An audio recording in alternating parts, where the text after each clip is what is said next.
Inside an unassuming warehouse on the southeast side of Elgin, Illinois, west of Chicago, sleeps a giant.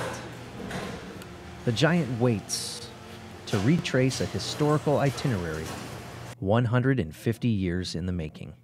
For as long as David Clokey can remember, the craftsman extraordinaire has thought of ways to pay tribute to his hero, the 16th President Abraham Lincoln.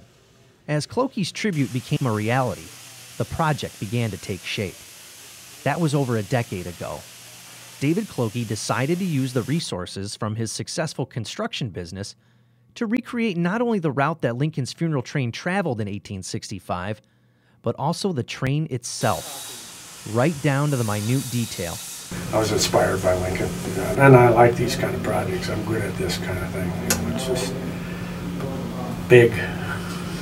This tribute tour is scheduled for 2015, exactly 150 years after the first mournful voyage.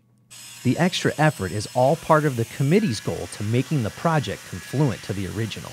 If you look at this engine, there's a lot of artwork on it, and that's the way they would have been back in the 1880s, 60s, and 80s. They decorate them. This was a big deal, you know.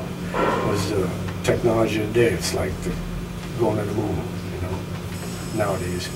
The 2015 Lincoln Funeral Train project is so unique, nobody in the world makes a lot of the pieces needed for the locomotive.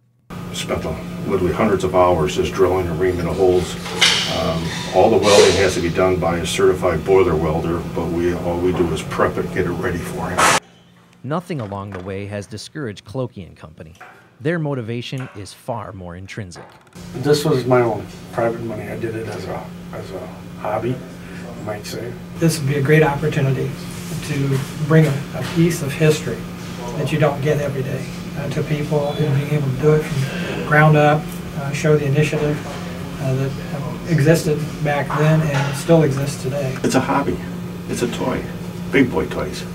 With help from community contributions, the Lincoln 2015 funeral train will depart on schedule from Washington, D.C. 2 years from this April, thus completing one man's tribute to his hero, one of the most beloved presidents in our nation's history, Abraham Lincoln.